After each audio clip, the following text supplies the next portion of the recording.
उपवर्गीकरण जो supreme court का आदेश आया, क्रीमी लेयर और जो रोस्टर है प्रमोशन में, ये पूरा का पूरा बेईमानी हमारे बहुजनों की, और हमें भाई भाई से लड़ाने की कोशिश हो रही है। जैसे वर्ण व्यवस्था में जो आईएएस के बच्चे हैं, आईपीएस के बच्चे हैं, ब्यूरोक्रेट के बच्चे हैं, उनके बच्चों को विदेश शिक्षा के लिए करोड़ रुपए स्कॉलरशिप दी जाती है, बहुजनों को क्यों नहीं? बहुजनों को क्यों नहीं? हमारे एससी-बीसी के लोगों को क्यों नहीं दी जा रही?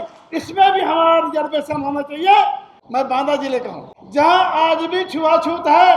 एक दलित महिला सोनकर समाज की, उसको प्यास लगती है तो ठाकुर साहब का ट्यूबवेल है, लोटा रखा था तो लोटा से उठा करके जैसे पानी पीने लगी, ठाकुर साहब लठ लेके खड़े हो गए, कहा तूने मेरा लोटा क्यों छू लिया, तू अछूत, और उसको इतना मारा, मार मार के उसको कीचड़ में गिरा दिया।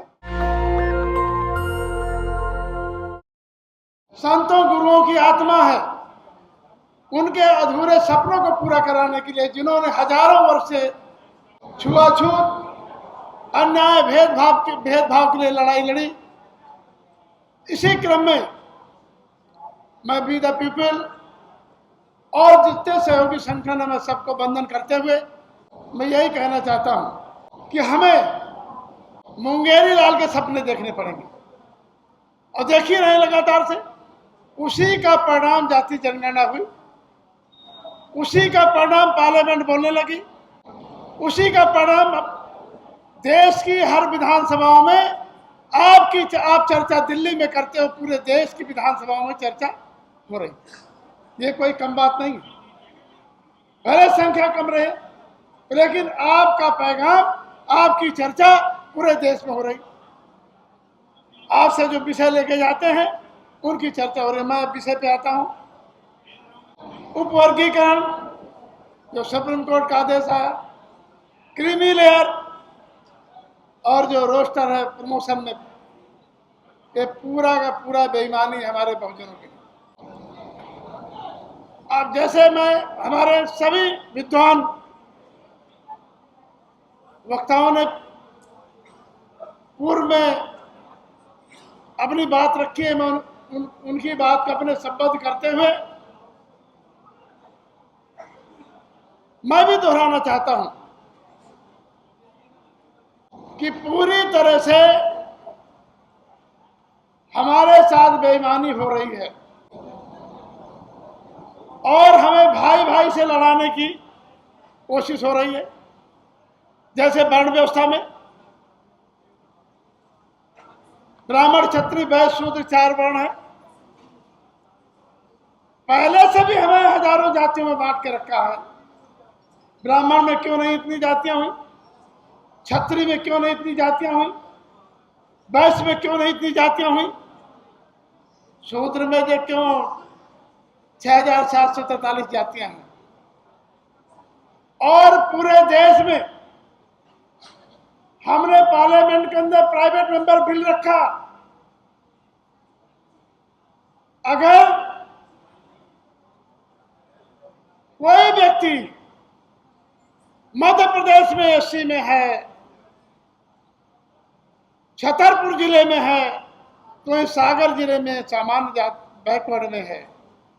इसी तरह से पूरे देश की स्टेट वाइज जातियां बनी हुई हैं, जो डिवाइड करने का इनका रूल बता रहे हैं। इन्होंने हमें जिले जिले में, स्टेटों में बांट के रखा है। पेशे से जातियां जानी जाती हैं। अभी गुजरात का कोरी जो है बैकवर्ड में है। प्रत्येक राज्य की जो सूची है, वहां की जो जातिगत पेशा है, उनके आधार पे वहां जो सूची बनाई गई है, हर स्टेट की भिन्नता।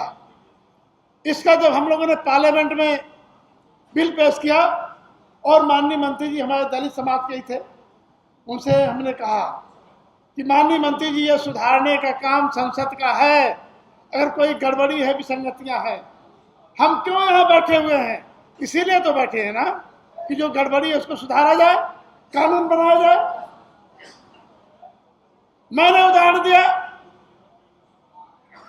हरियाणा की बेटी की शादी बैकवर्ड की, अगर दिल्ली के बैकवर्ड के साथ हो जाती है, और हरियाणा की बेटी अगर कोई परीक्षा के लिए, कोई नौकरी के लिए फॉर्म भरती है दिल्ली सरकार में, तो कहते हैं नाट से बोली इनको नहीं मिलेगा, क्योंकि ये हमारे स्टेट की सूची में, इनकी हरियाणा वाली सूची यहाँ नहीं, ये हरियाणा की मानी जाएगी, सामान्य जाति मानी जाएगी, लंबा हो जाएगा। इसी तरह हर स्टेट का मामला है। तो हम ये कहना चाहते हैं अपने विदा पीपल के साथियों से, एक चीज और जोड़ दी जाए। हमारे विद्वान प्रोफेसर्स हैं, डॉक्टर्स हैं, इंजीनियर्स हैं, हमारे जजेज हैं, विद्वान साथी हैं। एक आंकड़ा निकलवाने में भी कोशिश करूंगा पार्लियामेंट से लाने की। देश आजाद होने के बाद एससी बीसी के बहुजन के बच्चों को विदेश शिक्षा के लिए कितने लोगों को भेजा गया? विदेश शिक्षा के लिए कितने लोग भेजा गया?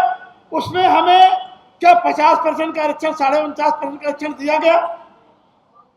अगर देखेंगे तो 0.1% भी हमारे बच्चे विदेश शिक्षा के लिए, जो करोड़ों रुपए स्कॉलरशिप मिलती है, वो लोग हैं जो जजों के बच्चे हैं, जो आईएएस के बच्चे हैं, आईपीएस के बच्चे हैं, ब्यूरोक्रेट के बच्चे हैं, उनके बच्चों को विदेश शिक्षा के लिए करोड़ रुपए स्कॉलरशिप दी जाती है। बहुजनों को क्यों नहीं? बहुजनों को क्यों नहीं? हमारे एससी बीसी के लोगों को क्यों नहीं दी जा रही? इसमें भी हमारा रिजर्वेशन होना चाहिए। अगर 100 बच्चे जा रहे हैं तो हमारे भी जो है 40 और 50 बच्चे हमारे भी विदेश शिक्षा के लिए जाना चाहिए। हम बधाई देंगे, हम नमन करते हैं सयाजीराव गायकवाड़ जी को, जिन्होंने हमारे परम पूज्य बाबा साहब अम्बेडकर जी को विदेश शिक्षा के लिए उस समय अगर आर्थिक सहायता मदद स्कॉलरशिप न दी होती तो आज हम लोग न खड़े होते, बाबा साहब न होते तो हम लोग न होते, संविधान न बना होता। क्योंकि विदेश से शिक्षा जब पढ़ के आए, दुनिया के तमाम देशों का संविधान पढ़ा, तब हमारा भारतीय संविधान बना है। उसी के तहत हम लोग को आज अधिकार मिला। आज मैं एक अभी तत्कालिक घटना बता दूं। मैं कानपुर का नहीं, बांदा जिले का हूं, बुंदेलखंड का। संचालक महोदय, मैं बांदा जिले का हूं, जहां आज भी छुआछूत है। मानिकपुर में, चित्रकूट में अगर किसी दुकानदार से सामान लेने कोई आदिवासी कोल महिला जाती है तो उसको दूर से सामान फेंक के देते हैं, पैसा वो दे रहे। उसने खरीदा और पॉलीथीन में भर के उसको दूर से वो ऐसे कर ले कि दूर से उसको दिया जाएगा कि जो छू ना जाए। अभी तत्कालीन घटना एक हुई, 6 अगस्त को एक दलित महिला सोनकर समाज की, एक बांदा जिले में जसपुरा थाने के अंतर्गत सिकौला गांव पड़ता है, धान लगवाने गई थी। उसको प्यास लगती है तो ठाकुर साहब का ट्यूबवेल है, हौदी में पानी भरा हुआ है, लोटा रखा था, तो लोटा से उठा करके जैसे पानी पीने लगी, ठाकुर साहब लट लेके खड़े हो गए, कहा तूने मेरा लोटा क्यों छू लिया? तू अछूत सोनकर जात की, तुमने लोटा कैसे छू लिया? और उसको इतना मारा, मार के उसको कीचड़ में गिरा दिया। जब हम लोगों को सूचना मिली, जानकारी थोड़ा देर मिली, 4-5 दिन बाद, तब जाके 10 तारीख को FIR हुई। हम लोगों ने माननीय अखिलेश यादव जी को बताया, वहां से डेलीगेशन आया, रागिनी सोनकर जी भी वहां पहुंची डेलीगेशन में। तो आज भी चाहे हमारे महामहिम राष्ट्रपति जी को मंदिर में नहीं प्रवेश करने दिया जाता। अभी कन्नौज में अखिलेश जी जहाँ मंदिर में गए थे, वहां उसको धुलाया गया मंदिर को। आज भी हमारे, चाहे जितने बड़े हम अधिकारी हो जाए, अफसर हो जाए, अगर इनकी मनुवादी व्यवस्था के इनके साथ रहेंगे तो हमारे साथ वही व्यवहार होगा। अंतर क्या है? अंतर यह है कि अगर बैकवर्ड में यादव है, कुर्मी है, कुशवाहा है, उनको कम अपमानित होना पड़ता है। हम कोई असंती भाषा नहीं कहेंगे, नहीं लोग नाराज होने लगेंगे। अगर उनको 10% अपमानित होना पड़ता है, 20% अपमानित होना पड़ता है, और जो बैकवर्ड की जातियां हैं उनको 40%, 50%, जो शेड्यूल कास्ट की हैं उनको जो है 70%, और जो स्वीपर हमारा 100% उनको अपमानित होना पड़ता है। ये हमारी व्यवस्था है। जब तक इस व्यवस्था को हम खत्म नहीं करा के मानेंगे तब तक हम आगे नहीं बढ़ पाएंगे। किसी भी देश की अगर अर्थव्यवस्था, अगर उस देश को बढ़ाना है तो वहाँ की सरकारों ने चिकित्सा और शिक्षा अपने हाथ में लिया और निःशुल्क चिकित्सा शिक्षा देने का काम किया। तब दुनिया के देशों ने तरक्की किया और एक से एक वहाँ वैज्ञानिक पैदा हुए। लेकिन हमारे यहाँ कौन से वैज्ञानिक पैदा हुए जो जेल में बंद है? मैं ज्यादा नाम नहीं लूंगा, किसी का नाम नहीं लूंगा, कहूंगा नहीं। आज 1.5 साल से लगातार हमारी बहनों के साथ जो है अत्याचार हो रहा। मणिपुर की चर्चा मीडिया क्यों नहीं कर रहा? मणिपुर की चर्चा शीर्ष में बैठे हुए दिल्ली के उच्च शीर्ष पदों से लगा करके, प्रधानमंत्री राष्ट्र से लगा के क्यों नहीं इसकी चर्चा करते? क्योंकि उनकी चर्चा करने से उनके वोट का नुकसान है। अगर और कहीं की चर्चा करेंगे अपराध होता है। अगर वहां की चर्चा हो तो वहां भी चर्चा होनी चाहिए, वहां भी उनको संरक्षण मिलना चाहिए, लेकिन वहां संरक्षण नहीं मिल रहा है। तो मैं यही बात कहते हुए, चूंकि समय बहुत ज्यादा लग रहा, जो भी आप लोगों ने बिंदु रखे हैं इन पे हम सब लोग गौर करें, विचार करें। हम आपके साथ हैं और हम जो नवंबर में पार्लियामेंट चलेगी, हम पहले से आकर डेरा डालेंगे, क्वेश्चन लगवाएंगे और अपने सांसद साथियों को लेकर आपके बीच आएंगे, और जिससे कि हमारा मनोबल बढ़े, हमारे साथियों का मनोबल बढ़े। हम जानते हैं कितना आप लोग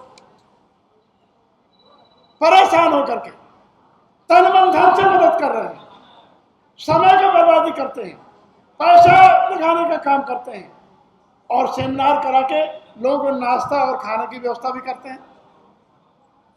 तो कम से कम हमारे नेताओं को जो आरक्षण पाए हैं, जो अधिकारी हैं, उनको जरा सा थोड़ा सा जो है लिहाज करना चाहिए कि ये लोग इतने हमारे लोग लगे हैं, तो हमको भी इस महायज्ञ में थोड़ा सा योगदान करना चाहिए। अगर हमारी आवाज़ उन आरक्षणदाताओं के यहाँ पहुँचे जो उन्होंने बाबा साहब अम्बेडकर आरक्षण लेकर के कुर्सियाँ पाई हैं, जो हमारे भाई SC/BC के विधानसभाओं में, लोकसभा में बैठे हैं, उनको जो है हमारे इस मिशन को आगे लेना चाहिए, बढ़ाना चाहिए। इन्हीं शब्दों के साथ अपनी बात खत्म करता हूँ। जय भीम, जय भारत, जय संविधान। नेशनल दस्तक की आपसे गुजारिश है कि अगर इसको बचाना चाहते हैं तो नेशनल दस्तक को सब्सक्राइब करने के लिए रेड कलर के सब्सक्राइब बटन को दबाएं, फिर बेल आइकन की घंटी दबाएं। नेशनल दस्तक को बचाने के लिए बहुत जरूरी है कि हर खबर को शेयर करें, लाइक करें, कमेंट जरूर करें।